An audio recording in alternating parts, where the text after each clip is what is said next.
know we're going to that pointy thing right there. Yeah, whenever you see something pointing like that, you know we're going there. How did I know we were going to go to the pointy tower? It looks like we're going in. Look at that lion. See these Buddhist like statues and that. Some of them were like found in a trunk of a tree.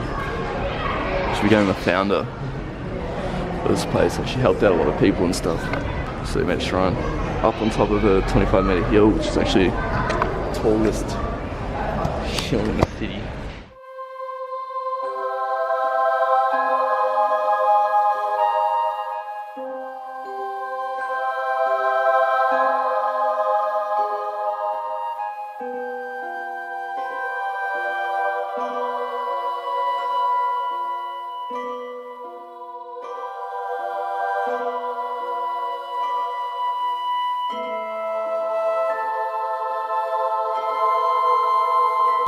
So that was good to see.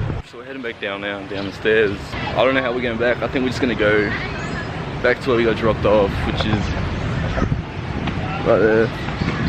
We're going to find our way home. I think it might be a tuk-tuk. I love my tuk-tuks. Tuk-tuk's still the best.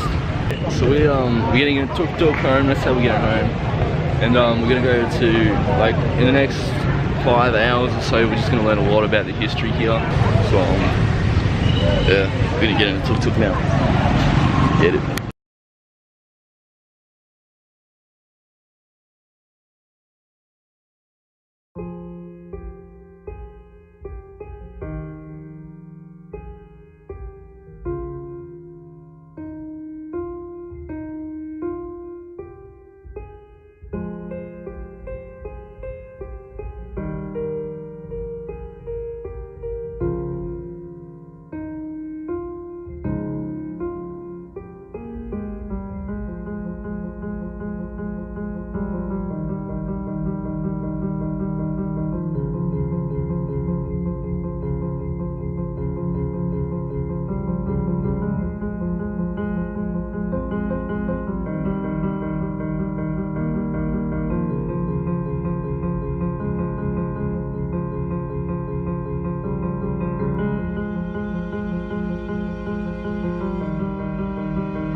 I'm going to talk about this school that got turned into a prison, and also about the killing fields, which we learned for basically the whole day. Just the stuff that happened back then is just crazy and so cruel.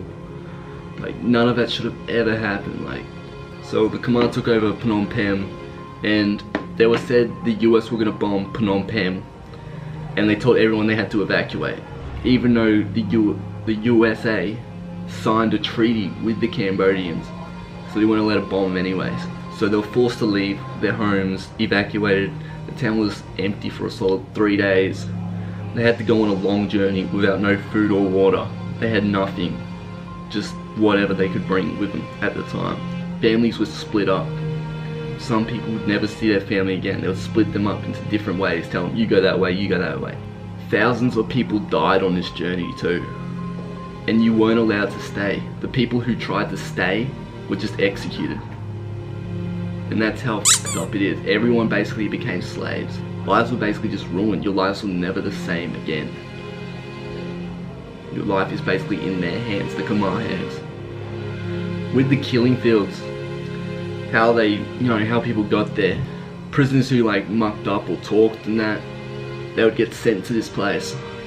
They would send prisoners to the killing fields, which they wouldn't tell them where they're going at the time. It would just be a mystery to everyone to where they're going.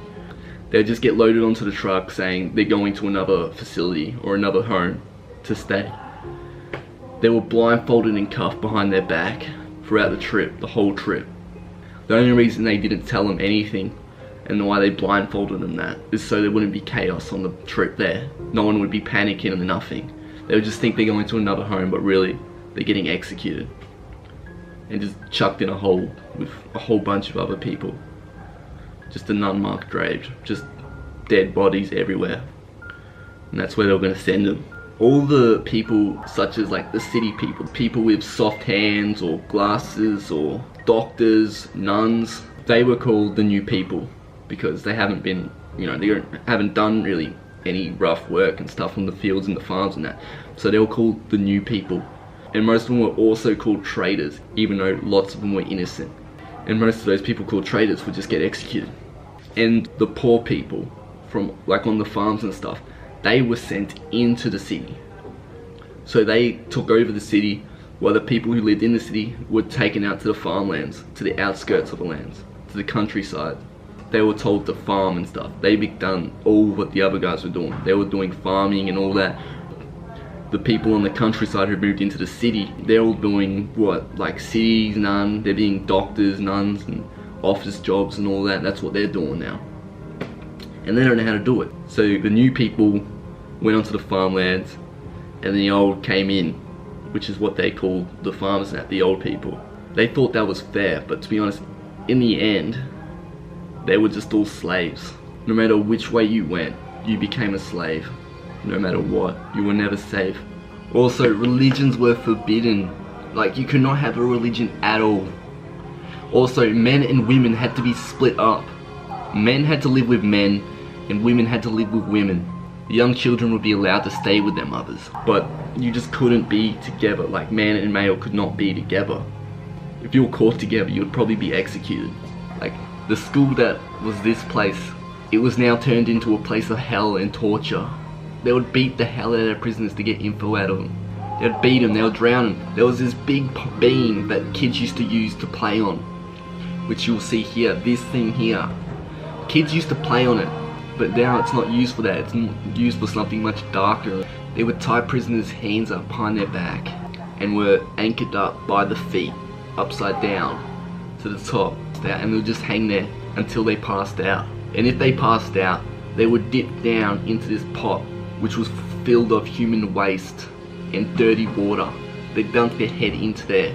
There's so many things they would do to torture them just to get information out of them. Like, they wouldn't just torture them for the fun of it. They only did it to get information out of them. April the 17th, 1975, the Khmer marched into the city and took the capital. The Khmer held the city for over 3 years before the Cambodian soldiers came in and took it back, as well as deflecting Khmer soldiers that used to fight in their army. They also came back to take out the Khmer with the Cambodians and the Vietnamese. The reason some troops of the Khmer deflected was because the dictator thought some of them were traitors, and if he suspected it, he would send an army to take him out, an army from the west to take him out. He would just send an army to take out his own soldiers. Even if he had the littlest suspect that they were traitors, he would take them out. And some escaped. The ones that escaped deflected to Vietnam, got the aid of the Vietnamese, and the rest of the Cambodians and Vietnamese all came together to fight the Khmer, which they helped won and took back their lands. Like, for 3 years, it was just Cambodians killing Cambodians. Ugh. Sorry to make things down like that in this vlog. I know in this video things seem a bit depressing and stuff with this matter, but I just thought I should let you guys know and tell you guys what I've learned. A lot of my vlogs lately have been like history, like lessons and that, and stories I've been telling you. A lot of history going on here. But that's my knowledge to you from what I've learned. The history in Cambodia is massive. Like, there's a lot of history here. Anyways, let's get back to it. Alright guys, that is the vlog. If you like this video, please smash that like button. Subscribe if you haven't already. And I'll see you guys next time.